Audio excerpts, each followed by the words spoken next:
ನಮಸ್ಕಾರ, welcome back to our channel. ಕಾರ್ತಿಕ ಮಾಸ ಬಂತೆಂದರೆ ಒಂದರ ಮೇಲೊಂದು ಹಬ್ಬದಂತೆ ತುಳಸಿ ಪೂಜೆ ಕೂಡ ಬರುತ್ತೆ. ಈ ವರ್ಷ ಅಂದರೆ 2025 ತುಳಸಿ ಪೂಜೆಯನ್ನು ನಾವು ನವೆಂಬರ್ 2ನೇ ತಾರೀಕು ಇದೇ ಭಾನುವಾರ ಆಚರಣೆ ಮಾಡ್ತಿದ್ದೀವಿ.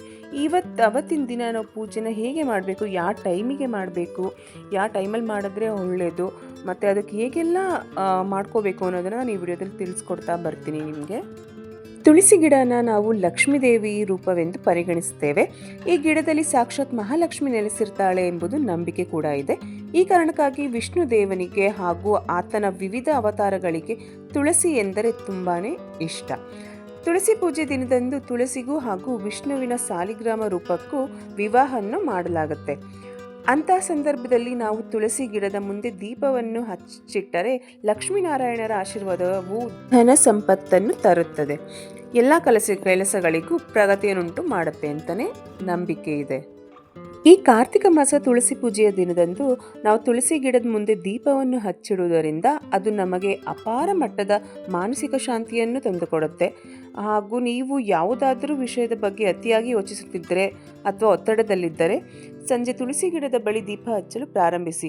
ಇದು ಕ್ರಮೇಣ ನಿಮ್ಮ ಜೀವನದಿಂದ ಒತ್ತಡವನ್ನು ತೆಗೆದುಹಾಕುತ್ತೆ ಅಂತಲೇ ಹೇಳ್ಬೋದು. ಧಾರ್ಮಿಕ ಗ್ರಂಥಗಳಲ್ಲಿ ಹೇಳಿರುವ ಪ್ರಕಾರ ತುಳಸಿಯನ್ನು ಲಕ್ಷ್ಮೀದೇವಿ ಅವತಾರವೆಂದು ಪರಿಗಣಿಸಲಾಗಿದೆ. ಲಕ್ಷ್ಮೀದೇವಿಯು ಅದೃಷ್ಟ, ಸಮೃದ್ಧಿ ಮತ್ತು ಪರಿಶುದ್ಧತೆಯ ದೇವತೆಯಾಗಿರುವುದಂತೆಯೇ ತುಳಸಿಯು ಶುದ್ಧತೆ ಮತ್ತು ಪವಿತ್ರತೆಯ ಸಂಕೇತವೂ ಆಗಿದೆ. ವಿಷ್ಣುವಿನ ಮೇಲಿನ ತುಳಸಿಯ ಅಚಲ ಭಕ್ತಿಯು ಅವಳಿಗೆ ಲಕ್ಷ್ಮೀ ಸ್ವರೂಪ ಎಂದು ಹೆಸರನ್ನು ತಂದುಕೊಟ್ಟಿತು. ಯಾವ ಮನೆಯಲ್ಲಿ ತುಳಸಿ ಗಿಡವನ್ನು ಇಟ್ಟುಕೊಂಡಿರುತ್ತಾರೋ ಆ ಮನೆಯಲ್ಲಿ ಸಾಕ್ಷಾತ್ ಲಕ್ಷ್ಮೀದೇವಿಯೇ ವಾಸವಾಗಿರುತ್ತಾಳೆ ಎನ್ನುವುದು ನಂಬಿಕೆ ಇದೆ. ವಿಷ್ಣು ಪೂಜೆಯಲ್ಲಿ ಅಥವಾ ವಿಷ್ಣುವಿನ ವಿವಿಧ ಅವತಾರಗಳ ಪೂಜೆಯಲ್ಲಿ ತುಳಸಿಯನ್ನು ಇಟ್ಟಾಗ ಮಾತ್ರ ಅವರು ಪೂಜೆಯನ್ನು ಸ್ವೀಕರಿಸುತ್ತಾರೆ. ಇಲ್ಲದಿದ್ದರೆ ಆ ಪೂಜೆಯು ಅಪೂರ್ಣವೆನಿಸಿಕೊಳ್ಳುತ್ತದೆ. ಈ ಕಾರಣಕ್ಕಾಗಿ ನಾವು ಪ್ರತಿ ವರ್ಷ ತುಳಸಿ ಪೂಜೆಯ ದಿನದಂದು ತುಳಸಿಯ ಬಳಿ ಸಾಲಿಗ್ರಾಮ ಶಿಲೆಯನ್ನು ಇಟ್ಟು ವಿವಾಹವನ್ನು ಮಾಡುತ್ತೇವೆ.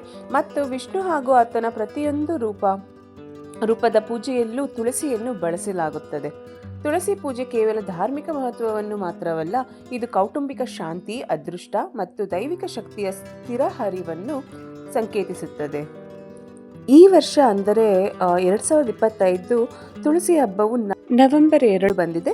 ಈ ವರ್ಷದ ಮುಹೂರ್ತ ಮತ್ತು ಅಂದರೆ ಯಾವ ಟೈಮಲ್ಲಿ ನಾವು ಪೂಜೆ ಮಾಡಬೇಕು, ಯಾವ ಟೈಮಲ್ಲಿ ಪೂಜೆ ಮಾಡಿದ್ರೆ ನಮ್ಗೆ ಒಳ್ಳೆಯದಾಗುತ್ತೆ ಅಂತ ತಿಳಿಯೋದಾದರೆ, ಈ ವರ್ಷ ನವೆಂಬರ್ 2 ಭಾನುವಾರದಂದು ಬೆಳಿಗ್ಗೆ 5 ಗಂಟೆಯಿಂದ 5:48 ಗಂಟೆ ಒಳಗಡೆ ಸಮಯ ಚೆನ್ನಾಗಿದೆ, ಅಂದರೆ ಬ್ರಾಹ್ಮಿ ಮುಹೂರ್ತದಲ್ಲಿ ಚೆನ್ನಾಗಿದೆ. ಮತ್ತು ಸಂಜೆ 6:40 ಗಂಟೆಯಿಂದ 8:40 ಗಂಟೆವರೆಗೂ ಟೈಮ್ ಚೆನ್ನಾಗಿದೆ. ಈ ಟೈಮಲ್ಲಿ ಕೂಡ ನೀವು ದೀಪಗಳನ್ನು ಹಚ್ಚೋದ್ರಿಂದ ನಿಮಗೆ ಶುಭ ಫಲವನ್ನು ಸ್ವೀಕಾರ ಮಾಡ್ಬೋದು ಅಂತಲೇ ಹೇಳ್ಬೋದು. ಮತ್ತು ಈ ಪೂಜೆ ಮಾಡಬೇಕಾದ್ರೆ ಇದಕ್ಕೆಲ್ಲ ಏನೇನೆಲ್ಲ ಹಾಕಿ ಮಾಡಬೇಕು ಅನ್ನೋದನ್ನು ತಿಳಿಸ್ಕೊಡ್ತಾ ಹೋಗ್ತೀನಿ. ತುಳಸಿ ಹಬ್ಬ ಮಾಡೋದಕ್ಕೆ ಫಸ್ಟು ನಾವು ಇಲ್ಲಿ ಮಾಂಗಲ್ಯನ ರೆಡಿ ಮಾಡ್ಕೊತಾ ಇದ್ದೀವಿ. ಅಂದರೆ ಮಾಂಗಲ್ಯ ಅಂದರೆ ಅರಿಶಿನದ ದಾರನ ರೆಡಿ ಮಾಡ್ಕೊತಾ ಇದ್ದೀವಿ. ಇದಕ್ಕೆ ಒಂದು ಸ್ವಲ್ಪ ನೀರಿಗೆ ಅರಿಶಿನ ಹಾಕಿಬಿಟ್ಟು ಆ ದಾರ ವೈಟ್ ನೂಲು ಬರುತ್ತಲ್ಲ, ಆ ನೂಲಲ್ಲಿ 1 ಮೊಳದಂತೆ 9 ಎಳೆ ದಾರಾನ ರೆಡಿ ಮಾಡ್ಕೊತಾ ಇದ್ದೀನಿ ಇಲ್ಲಿ ನಾನು. ಈ ರೀತಿ 1 ಮೊಳ ಅಳತೆಯಲ್ಲಿ ತೊಗೊಂಡು 9 ಎಳೆನ ತೊಗೊಂಡು ಇದಕ್ಕೆಲ್ಲ ಪೂರ್ತಿ ಅರಿಶಿಣ ನೀರು ಏನು ರೆಡಿ ಮಾಡಿ ಇಟ್ಕೊಂಡಿರ್ತೀವಿ ಅದನ್ನೆಲ್ಲ ಹಚ್ಚಿ ಅದನ್ನು ನೀಟಾಗಿ ಮಾಡ್ಕೋಬೇಕಾಗತ್ತೆ. ಅದಾದಮೇಲೆ ಸ್ವಲ್ಪ ಒಣಗಿರೋ ಅಂಥ ಅರಿಶಿನ ಇರುತ್ತಲ್ಲ ಅದ್ರ ಮೇಲೆ ಹಾಕಿ ಅದನ್ನು ಫುಲ್ಲು ಅರಿಶಿನದ ದಾರನ ರೆಡಿ ಮಾಡ್ಕೋಬೇಕಾಗತ್ತೆ. ಇದಾದಮೇಲೆ ಅರಿಶಿನದ ಕೊಂಬು 3 ಕಣ್ಣು ಇರೋವಂಥದ್ದನ್ನ ಅರಿಶಿನದ ಕೊಂಬ ತೊಗೋಬೇಕಾಗತ್ತೆ.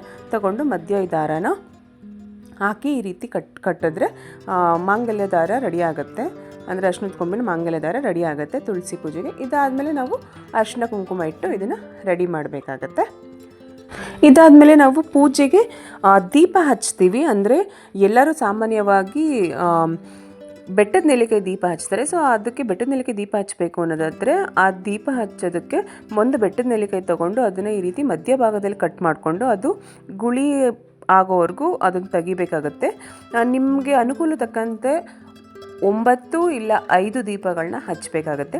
ಈ ರೀತಿ ಮಾಡಿ ಇಟ್ಕೊಂಡಿದ್ದೀನಿ ನಾವು. ನೋಡಿ, ಈ ರೀತಿ ಮಾಡಿ ಎಲ್ಲ ಮೂಲೆಗಳಿಗೂ ಅರಿಶಿನ ಕುಂಕುಮನ ಇಟ್ಟು ಇದಕ್ಕೆ ತುಪ್ಪದ ಬತ್ತಿನ ರೆಡಿ ಮಾಡಿ ಇಟ್ಕೋಬೇಕಾಗತ್ತೆ. ಈ ರೀತಿ ಒಂದು ತಟ್ಟೆನ ರೆಡಿ ಮಾಡಿಕೊಂಡು ಇದಕ್ಕೆ ನೀವು 5 ಅಥವಾ 9 ದೀಪಗಳನ್ನ ರೆಡಿ ಮಾಡ್ಕೋಬೇಕಾಗತ್ತೆ. ಇದು ತುಂಬಾ ಶ್ರೇಷ್ಠ ಅಂತಲೇ ಹೇಳ್ಬೋದು ನಾವು. ಮತ್ತು ತುಳಸಿ ಗಿಡದ ಎಡಬದಿಯಲ್ಲಿ ಬೆಟ್ಟದ ನೆಲ್ಲಿಕಾಯಿ ಮರದ ತುಂಡನ್ನು ನೆಟ್ಟು ಅದಕ್ಕೆ ಅಲಂಕಾರವನ್ನು ಮಾಡಿ ತುಳಸಿ ಮತ್ತು ಕೃಷ್ಣನಿಗೆ ಮದುವೆ ಮಾಡಬೇಕಾಗತ್ತೆ.